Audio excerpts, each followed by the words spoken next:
Hello दोस्तों, how are you. आज मैं आपको द के बारे में बताऊंगी। बहुत ध्यान से देखना। द का यूज़ ऐसे ही नहीं कर देते हैं। द का यूज़ करने के लिए हमें कुछ कंडीशंस दी गई हैं।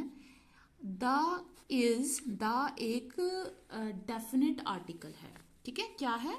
Definite article. ये तो आपको पता है कि ये डेफिनेट आर्टिकल है, लेकिन कौन सा आर्टिकल है? ये डेफिनेट आर्टिकल है। और डेफिनेट का मीनिंग क्या होता है? निश्चित। और निश्चित यानी कि कोई बात बिल्कुल निश्चित हो, सही हो। एग्जाम्पल के तौर पे मैं समझाती हूँ आपको, जिसमें ना कहने वाला, जैसे कि ये ए है और ये बी पर्सन है। ठीक है, ये दो पर्सन है, ए एंड बी। अब इसने ए ने बी से कोई बात कही तो बी ने वो बात समझ ली। ठीक है, अंडरस्टैंडेबल होनी चाहिए। तो उस कंडीशन में हम द का यूज कर लेते हैं। यानी कि कहने वाला और सुनने वाला दोनों की समझ में आ जाए कि कौन सी चीज के बारे में बात हो रही है, डेफिनेट आर्टिकल, तो वहां पे हम ना द का यूज करते हैं। पहली चीज आपको क्लियर हो गई। अब देखिए हम कहाँ पर यूज नहीं करते द का। कई लोग क्या करते हैं, names of person, names of person. ये नहीं है कि आप सीता, गीता, राहुल, सबसे पहले आप द लगा रहे हो। नो, ठीक है, बाद में बताऊंगी, सारी चीजें क्लियर करूंगी। नेम्स ऑफ पर्सन से पहले आपको द नहीं लगाना है। दूसरी कंडीशन, आपको सिटी या फिर आपको कंट्री, कंट्रीज, या फिर आपको कोई टाउन, ठीक है, इनसे पहले भी आपको द नहीं लगाना है। Third condition, language. लैंग्वेज जैसे कि फ्रेंच हो गई, हिंदी हो गई, इंग्लिश हो गई, स्पेनिश हो गई, कोई भी लैंग्वेज है, उससे पहले आपको द का यूज नहीं करना है। द हिंदी, द इंग्लिश, ऐसे नहीं बोलना है आपको। ठीक है। आपका फोर्थ कंडीशन है, आपको अनकाउंटेबल के बारे में मैंने वीडियो बनाया था, आप उसको देख लेना। Uncountable nouns. भाई नाउन्स क्या होते हैं वो तो आपको पता ही होगा। किसी व्यक्ति स्थान, जो कोई व्यक्ति स्थान के नाम को नाउन कहते हैं, ये तो आपको पता ही होगा। पर्सन नेम्स, ये डेफिनेशन आप देख लेना। अनकाउंटेबल, जिसको गिना नहीं जा सकता, जिन नाउन्स को गिना नहीं जा सकता, उसमें भी हम क्या करते हैं, उसमें भी हम नहीं लगाते हैं द। अब देखिए फिफ्थ कंडीशन भी है इसकी, plural.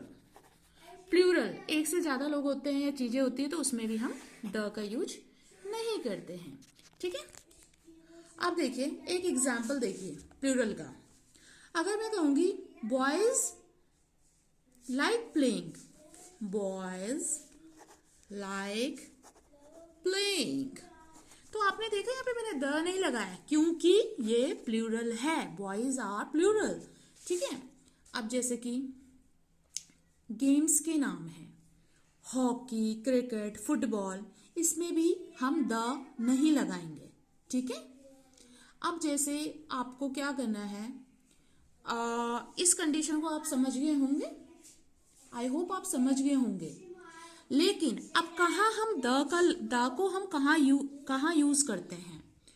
We put the before the name of rivers. River, अब गंगा नदी है भाई, तो ये गंगा तो दुनिया में एक ही नदी है ना, एक है ना, जो कि मतलब दुनिया में एक ही चीज हो, कुछ खास हो, कुछ खास, तो हम इसको ऐसे लिख सकते हैं, द गंगा, द गंगा।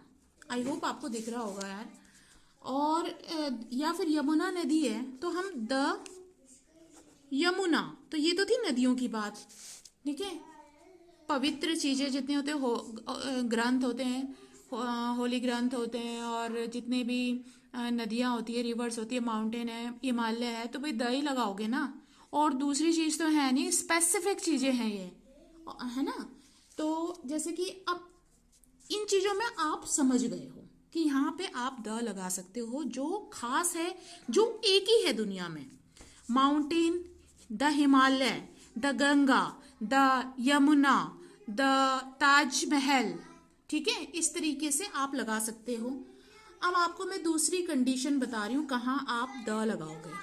ठीक है, एक कंडीशन तो आपकी एक ये थी, ठीक है, जो दुनिया में एक ही हो, उसमें कुछ पवित्र ग्रंथ हैं हमारे, ठीक है, बाइबल है, the Bible, the Ganga river है, इन सब में आप द लगाओगे। सेकंड कंडीशन इसकी ध्यान से समझना। सेकंड कंडीशन ये है कि अगर हम कोई बात कर रहे हैं पहले तो हम उसमें द नहीं लगाएंगे, लेकिन अगर उसी बात का जिक्र दूसरे सेंटेंस में भी हो रहा है, वाक्य में, वार्तालाप में, तो हम दूसरी बार द का यूज कर लेंगे। अब एक एग्जांपल देती हूं, जैसे कि इसमें मैं बोल रही हूं कि कुत्ते बिल्ली का बैर है। कुत्ते बिल्ली का बैर है, ये तो आप जानते हो ना। The dog and the cat are natural enemies, आप ऐसे लिखोगे, the dog and the cat are natural enemies. लेकिन अगर इसमें आपको मैंने क्या बताया था कि काउंटेबल सिंगुलर अनिश्चित जैसे अनसर्टेन होता है तो वो सर्टेन हो जाता है, तो हम द का प्रयोग करते हैं। ठीक है, अब मैं जैसे एक सिंपल से आपको एग्जांपल देती हूँ, तब आप समझोगे कि मैंने ना कल एक भिखारी देखा, तो मैं लिखूंगी उसको आई सा आ बेगर यस्टरडे। ठीक है, यस्टरडे मैंने कल एक भिखारी देखा, लेकिन अब इस भिखारी की अब मैं दोबारा बात करने लग जाऊं तो फिर मैं उसको कैसे लिखूंगी? The beggar was blind. वो भिखारी क्या था? अंधा था। अब इस वाले पहले सेंटेंस में मैंने द यूज नहीं किया, आई शा अ बेगर यस्टरडे। अब पता नहीं कौन सा भिखारी था, लेकिन अगर मैं दोबारा किसी से बोलूं कि भाई मैंने भिखारी देखा, भिखारी वो था, अंधा था, तो ऑब्वियसली दूसरा समझ जाएगा ना उसी भिखारी की बात हो रही है, तो हम द का यूज करेंगे। सिंपल दो कंडीशन बता दिए द के यूज के लिए।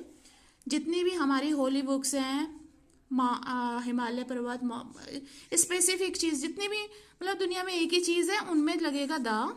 ठीक है, और दूसरी कंडीशन ये है कि अगर हम किसी कोई बात कर रहे हैं पहले बात कर रहे हैं, पता नहीं कौन सी बात कर रहे हैं, लेकिन अगर दोबारा उस चीज की बात कर रहे हैं तो उसमें हम द का यूज कर सकते हैं। आई होप आप समझ गए होंगे। अब अगर आपने इस चैनल पे नया विजिट किया तो प्लीज़ इस चैनल को सब्सक्राइब करना, बेल आइकन के साथ लाइक करना इस वीडियो को, और मैं ऐसे वीडियोस आपके लिए लाती रहूँगी। कुछ कंसेप्ट समझ में ना आए तो कमेंट दीजिए। Thank you.